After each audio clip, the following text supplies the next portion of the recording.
Fábio, muito obrigado. Patrick, muito obrigado, boa tarde. Boa tarde. Que bacana que vocês vieram e toparam esse desafio que foi sair um pouco só do imobiliário e trazer para o dia a dia das coisas, né? Legal. A gente, o ano passado, como eu falei mesmo, algumas consultorias que vieram aqui já alertaram para a questão do last mile. Olha, last mile é uma coisa muito importante e tal, todo mundo só fala disso lá fora. De repente parece que virou uma febre isso aqui também, né? A gente tava esses dias aí trocando e-mail, falei, olha, você viu esse aqui, você me mandou, viu outro? Pão de Açúcar, iFood, todo mundo caminhando para isso. O que é esse last mile? Assim, no ponto de vista do varejo, a gente está falando de comportamento do consumidor e de estratégia do varejista. Sem né? dúvida. O que é e o que impacta o varejo isso, Fabiano? Bem, obrigado, Arthur, pelo convite. Patrick, um prazer estar com você. Você sabe que essa foi a mesma pergunta que eu me fiz com os meus colegas na Fundação Dom Cabral e nós começamos a discutir de que maneira compreender esse fenômeno que em breve nós estaríamos discutindo com mais frequência, que é o que nós estamos vivendo isso. Isso aconteceu no ano passado. E basicamente, quando a gente começou a investigar sobre quais são os efeitos e o que viria a ser esse contexto last mile, eu queria dar um passo atrás antes de caracterizá-lo para colocar como matéria-prima ou contextualização primordial. Nós temos que levar em consideração o contexto tecnológico, né? O mercado hoje brasileiro, global, vive hoje uma explosão de acesso e de velocidade propiciada pelos smartphones. Velocidade de acesso de informação, tomada de decisão, compra, movimento. E se nós estamos vivendo esse contexto hoje, o last mile vem como uma característica para o varejo digital, ou seja, o e-commerce, como uma última etapa, uma última jornada, uma última experiência, se assim eu posso traduzir, daquele interessado por comprar um produto, que seja um eletrônico, que seja um brinquedo, que seja grocery ou alimentos, que é um pouco do estudo que nós publicamos e escrevemos. E aí me chamou muito a atenção que o Brasil, em repetidas análises de pesquisas feitas pelo banco UBS, em 2013, 15 e 17, é o segundo país com maior penetração de smartphones atrás da China. Caramba. Porém, na contramão, ou na contrapartida, nós não somos o segundo, ou nem que o terceiro no e-commerce. Nós estamos lá no efeito cauda longa, lá no final, em termos de penetração. E por quê? Aí, essa foi a pergunta que nós fizemos. Por que nós estamos com esta característica e o que viria a ser o efeito last mile para nós? E para nós o efeito é talvez mais avassalador do que ocorre em países onde a infraestrutura, a logística e o acesso do e-commerce é muito maior. Então, por essa razão, a gente traduz ou caracteriza o last mile basicamente como, dentro do universo de compras digitais, do e-commerce, do varejo, uma vez mais, de produtos duráveis, não duráveis, de alimentos, a última jornada de experiência em que uma pessoa, um usuário, pode experimentar. Apenas uma analogia rápida para concluir. Se você observar qualquer um de nós no smartphone ou numa tela do seu notebook, em 3 cliques, provavelmente, no máximo em 3 cliques, você escolhe, seleciona efetivamente aonde entregar, certo? A quantidade e faz o pagamento. De um produto ou de um serviço. De um produto ou de um serviço. Ok, quanto tempo te consumiu isso? Pouquíssimo tempo. E numa experiência extremamente agradável, rápida, dinâmica. Porém, quando você joga o teu CEP, o teu zip code, aí vem a descoberta, né, Patrick? Exatamente. 18 dias, 22 dias, 13 dias. E aí vem, então, exatamente como essa última milha vem gerando naquele comprador do mercado digital uma expectativa, entre aspas, muitas das vezes frustrante. E às vezes você interrompe a compra quando você joga o código. Então, para concluir essa minha contextualização, tecnologia, varejo digital ou varejo no mundo digital e a última jornada, eu diria que são as 3 variáveis que contemplariam essa experiência de um consumidor nessa última etapa, que é o the last mile. E a experiência está muito boa nas 2 primeiras etapas e ainda não está muito boa na entrega, no delivery. Você vê o que dá trazer professor aqui, né? a linha de raciocínio, como vai daqui para chegar ali, tudo perfeito, né? Muito bom. Patrick, eu quero saber a mesma coisa. O que é o Last Mile agora? A gente olhando para o mercado imobiliário, para o mercado de galpões logísticos. Quer dizer, se tudo isso está acontecendo no varejo, as pessoas compram cada vez mais e querem receber cada vez mais rápido, Sim. as mercadorias não caem do céu, elas têm que estar estocadas em algum lugar, né? E elas estão estocadas no nosso mercado de galpões. Então, isso tem impactado o mercado, tem mudado o planejamento? O que é Last Mile do ponto de vista do mercado imobiliário agora? Obrigado pelo convite por estar aqui, obrigado por te conhecer também, prazer. E parabéns a palavra experiência foi perfeita, porque o que a gente vive hoje no mundo digital é experiência mesmo. E o grande caso no mundo digital é que a experiência negativa é tão rapidamente absorvida e se muda de provedor ou do canal de compra de uma forma muito rápida. E é isso que tem impactado muito os e-commerces para justamente entrar dentro do Last Mile, não só na armazenagem para o Last Mile, como na entrega para o Last Mile. Que há várias formas de entrega, cada vez mais modernas, chegando, e a gente vai acabar recebendo-as mais cedo ou mais tarde, mas isso impacta, às vezes, até mais do que a própria armazenagem em si. Porque você pode armazenar em Cajamar, por exemplo, falando de São Paulo, e entregar em São Paulo, num prazo até razoável para o cliente final, mas a forma de entrega, às vezes, e o Last Mile, se eu não me engano, o custo dele dentro do supply chain é o mais alto de todos, de todo o processo do supply chain. Então, isso vai impactar muito. Há muitas empresas, investidores buscando até formas de atender o Last Mile. Idealmente seriam galpões, mas dentro de São Paulo os galpões se veem muitas vezes inviáveis porque o solo urbano é muito caro dentro de São Paulo e cidades grandes, né, capitais. E o que tem se visto às vezes é verticalização até de self-storage, que é uma forma de armazenagem dentro da capital, muito utilizada por pessoas físicas ou lojistas de shopping, para armazenar, e algumas outras atividades onde quanto mais caro o metro quadrado da região, mais vale a pena você não guardar em casa e guardar no self-storage. A gente tem alguns exemplos até de um artigo que depois você vai poder baixar, vou mostrar um QR Code para você baixar, mas para a gente entender mesmo, se o e-commerce ele impacta a questão da estocagem, mas quando a gente fala do Last Mile, assim, as pessoas querem receber o mais rápido possível. E esse o mais rápido possível já está chegando a questão de horas. Dá uns exemplos que tem aqui nesse artigo. Tem a questão dos lockers, da entrega. O que você se lembra para elucidar? Tá.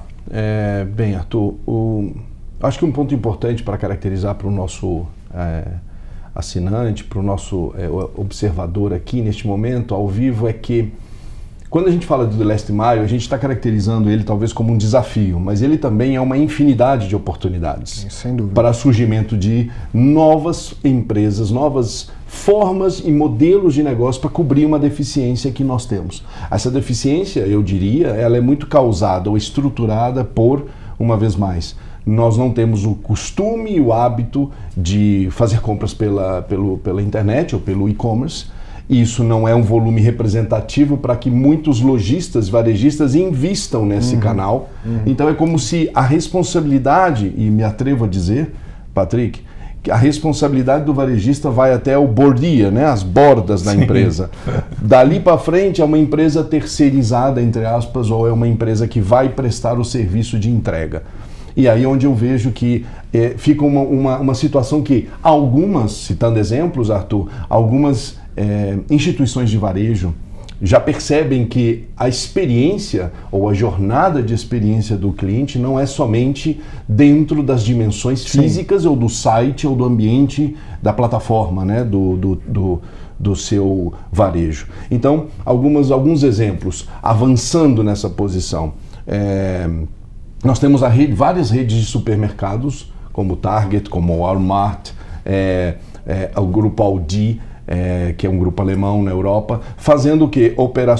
Fazendo serviços de entrega ou colocando lockers em pontos do seu próprio estacionamento para facilitar a retirada num determinado horário programado. Mas então não é que eu fui até lá comprar, eu fiz uma compra pela internet. Você faz a compra, exato. E aí eu chego lá e vou buscar. E você vai buscar. Então é como se fosse o ato de buscar e retirar programado, num lugar seguro e num horário que te convém. Tem uma foto aqui, Matheus, se você puder colocar rapidinho na tela, isso é o Carrefour, é isso? Exatamente. Então essa pessoa fez compras pela internet e passou lá de carro, de repente no final do dia dele, né? Exato. No caminho de casa. Já estava tudo aqui... prontinho, empacotado, ele vai lá, pega e vai embora. Exatamente. É um exemplo real aqui, o que ocorre no Brasil, que saiu na revista Veja de setembro de 2018, justamente mostrando o movimento das redes de supermercadistas. Mas não obstante, por outro lado, Arthur, também redes de varejo, como por exemplo Magazine Luiza, como Via Varejo, também tem feito um movimento de quê? De facilitar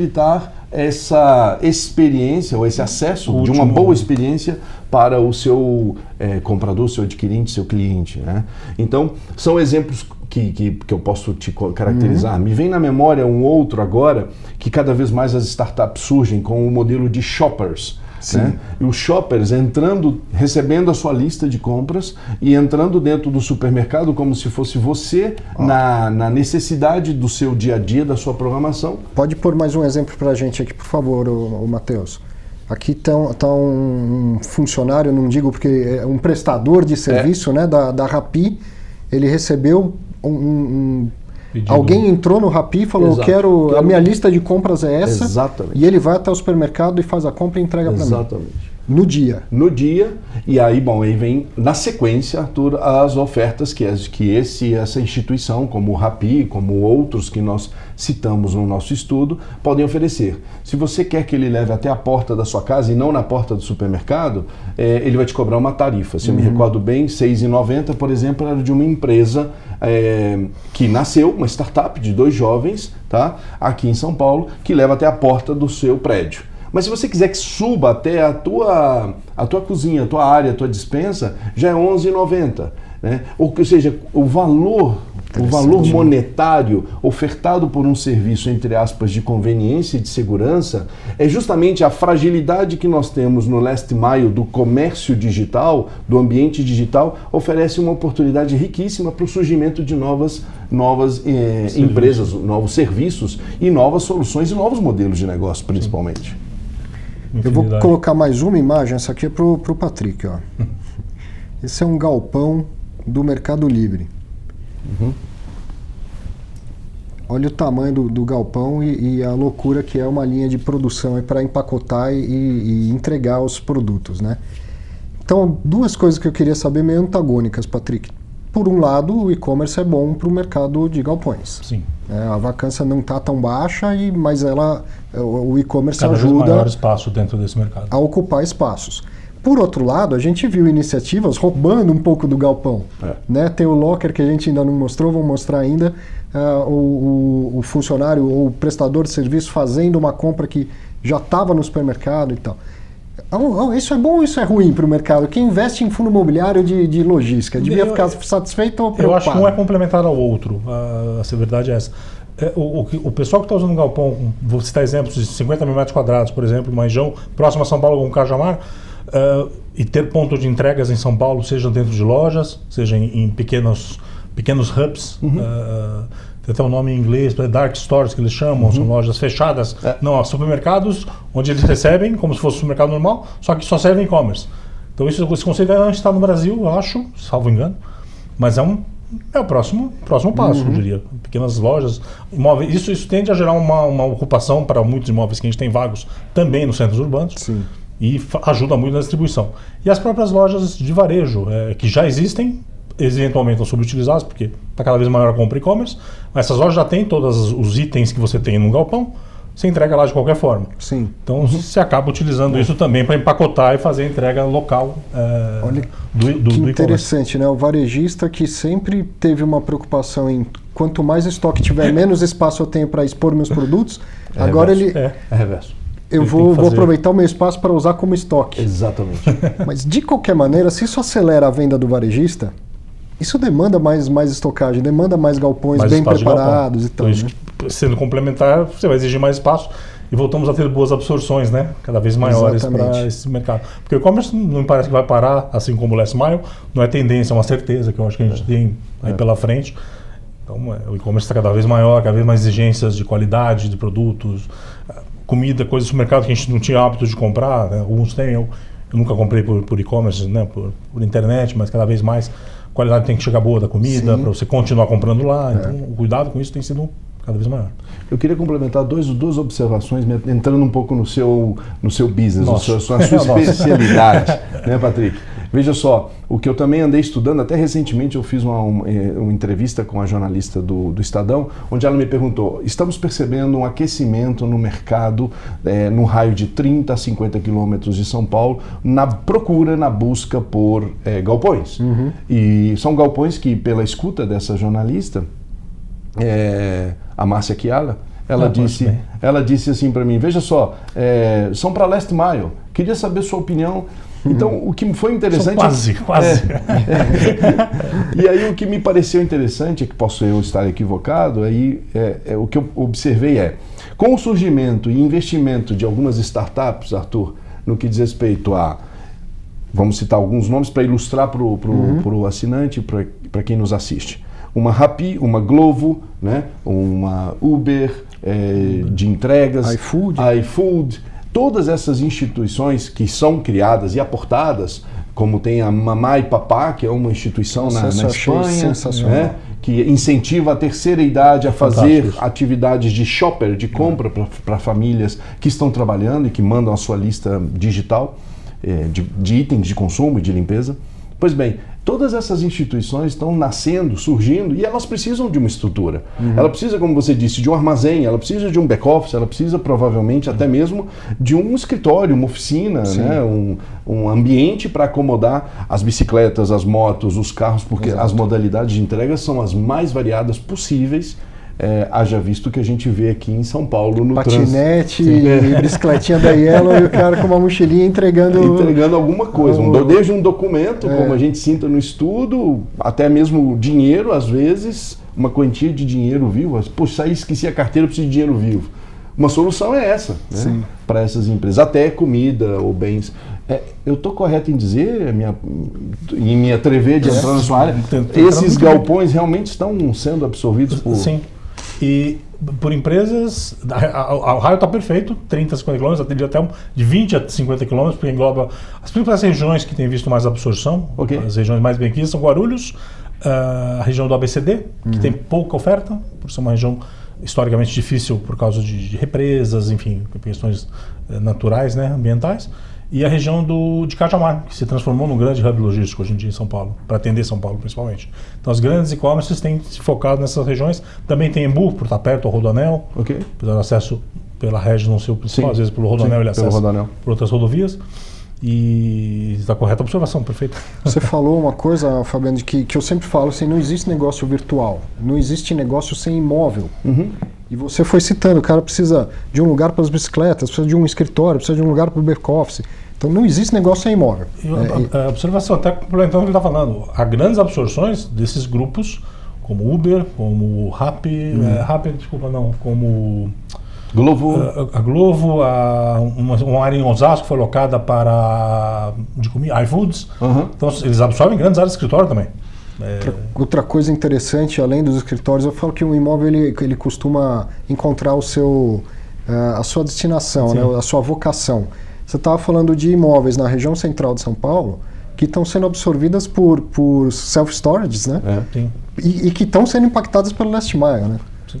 Imóveis antigos parados lá que você fala, pô, o que vai sair aqui? Está tendo competição até com incorporadoras, né? Sim, concorrem hoje até pelo valor do metro quadrado, não, a gente não imaginava que se posicionariam os self-storage, hoje são concorrentes de incorporadoras para boas regiões. Esse tal desse last mile faz estrago mesmo, em tudo quanto é coisa. Mas acho que ao mesmo tempo que a gente fala que a nova economia tira empregos, esse exemplo do Mamãe e Papai é fantástico. Eu li sobre isso e falei, para quem eu não vou contar não, você vai baixar, depois você vai baixar, eu vou deixar um QR Code para você baixar esse artigo da Fundação Dom Cabral, e aí você vai ver o que é Mamãe e Papai, é sensacional. Voltando ao galpão, demanda uma eficiência diferente ou os galpões que a gente tem já tem qualidade para atender? A qualidade dos galpões melhorou muito, o mercado de condomínios logísticos não é tão velho no Brasil, pelo contrário, está numa fase, acho que, adolescente hoje em dia, e foi se melhorando muito. O que você falou em eficiência é muito importante, porque construía-se o máximo possível, que o terreno possibilitava, o zoneamento possibilitava, pensando no retorno. Só que o operador logístico cada vez mais precisa de menos escritório dentro do galpão. Sim. Então, uma operação de 30 mil metros quadrados, eventualmente precisa de 500 metros quadrados de escritório, e não uma proporção de 20%.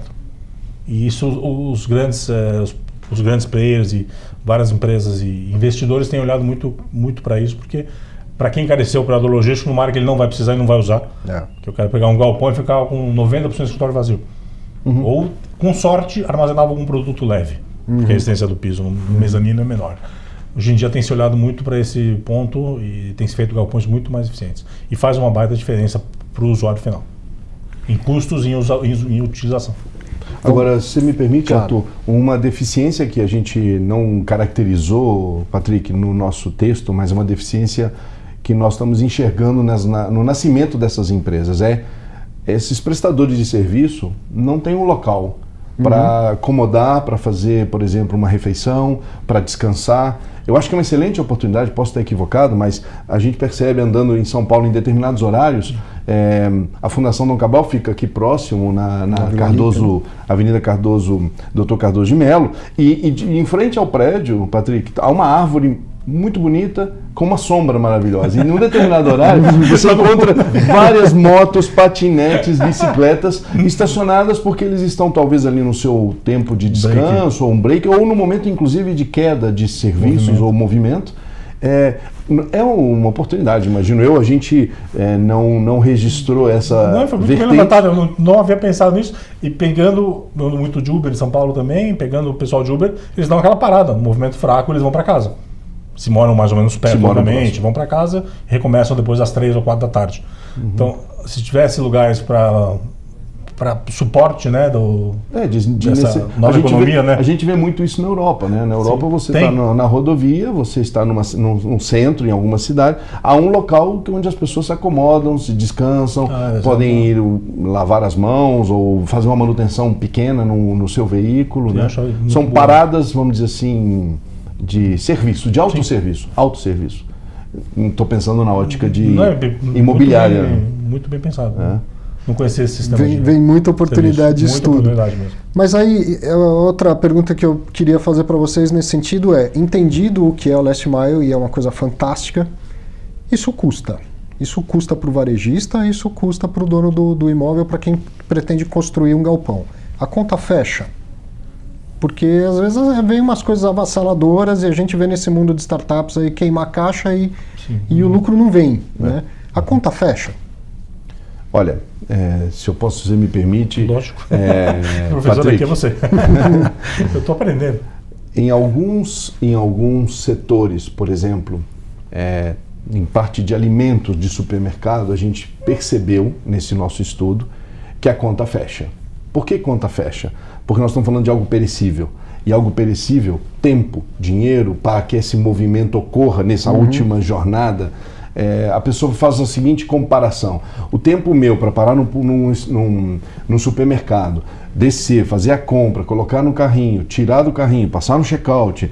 Já visto agora um novo movimento, abro um parênteses rápido, o Grupo Pão de Açúcar colocando os check-outers móveis, né? São pessoas com leitores de scanner para facilitar este processo e diminuir o tempo do check-out. Em vez de eu ficar na fila do caixa, já tem um cara no meio do caminho. Exato, já fazendo a leitura dos seus produtos, já tendo uma prévia. Até é bom para você saber, estou dentro do meu orçamento ou não, não é verdade? Mas, fechando esse parênteses rápido, o que eu acho que é interessante nesse aspecto chamar a atenção é que o last mile na área de grocery, de alimentos de supermercado, todas as empresas, as startups que nós encontramos tiveram uma rodada, 2 até 3 rodadas de aporte e estão crescendo significativamente em países. Grande parte, como o Glovo, por exemplo, é espanhola. Sim. Né?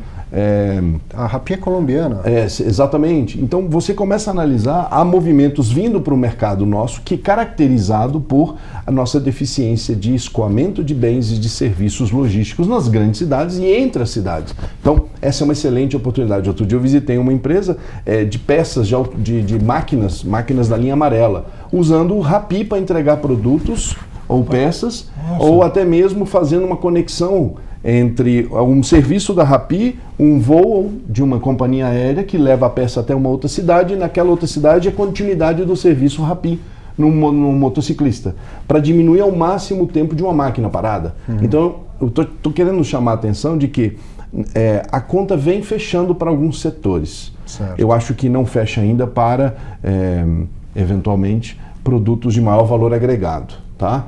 Geladeiras, televisores, valores de maior valor, mas menor margem, né? Exatamente. E aí então fica até difícil, né, a participação competitiva de uma empresa para que essa conta feche. De quem é essa empresa? A empresa que está ocupando esse espaço. E por outro lado, eu acho que alguns varejos, sim, estão observando isso como uma oportunidade e estão avançando, oferecendo algumas soluções de entrega mais rápida, né? Então, eu não diria que, de maneira generalizada, a conta fecha ou não fecha. Depende do setor e a minha percepção como pesquisador, nesse caso, ela tem fechado primeiramente para a área de alimentos. Perecíveis. Um pouco nessa linha também, algumas matérias que eu tenho lido do assunto, há diferentes tipos de entregas, né, de encomendas. As pequenas, que chamam parcel, né, em inglês, só que elas vão poder ser entregues pelo cara da bicicleta, pelo carrinho automático autônomo, por veículos autônomos e drones, etc. Drone entrega até 10, 15 quilos, enfim. Isso. Mas existem aquelas outras coisas que geralmente empresas compram, que são de alto volume, que o veículo autônomo, por exemplo, não vale a pena. Porque ele não vai conseguir carregar tudo que precisa. O cara vai ter que abrir 15 mil gavetas para tirar as coisas de lá. Então, para esse tipo, ainda se imagina, segundo os estudos que eu li, que o processo de entrega ainda seja no velho formato, caminhãozinho, truque, pequeno vans, etc., dentro de São Paulo, baúzinho, para esse tipo de coisa. Então existem vários tipos de comércios. Pro de food, sem dúvida nenhuma, é uma grande coisa dessas entregas rápidas. Então no nosso mercado de logística, ok, a conta fecha ainda vai ajudar a daqui a pouco aumentar o valor de aluguel, provavelmente. Provavelmente, mais ocupação, mais demanda por espaços de galpões logísticos que são nos arredores de São Paulo, sem dúvida nenhuma. O mercado já está se estabilizando nessas regiões. Já tem estabilizado, a vacância tem caído nessas regiões de uma forma bastante significativa. E esperamos que se expanda para mais de 30, 50 quilômetros de São Paulo, né? Que também comece a absorver em outras regiões. É isso, a gente ainda tem a vacância um pouco. Quase chegando ao fim. Minha última pergunta é justamente pensando em quem investe dinheiro. Quem investe dinheiro não é só na bolsa ou em fundo imobiliário. O varejista investe muito dinheiro quando pensa em montar uma operação. Então quem faz cenários macro, planejamento antes de investir, eu acho que uma das coisas-chave é entender se algo é uma tendência ou se é uma moda. Se é tendência, tem que investir, não dá para ficar fora, né? Se é moda, é outra maneira de fazer a leitura. Last mile é tendência ou é moda? Na minha percepção, Arthur, é uma tendência derivada e oriunda de uma carência. Essa carência não vai ser rapidamente substituída. Vale lembrar alguns aspectos macroeconômicos. Nós temos ainda uma mão de obra muito disponível, em excesso, tá? De pessoas que podem e querem trabalhar nesse tipo de atividade de entrega de serviço.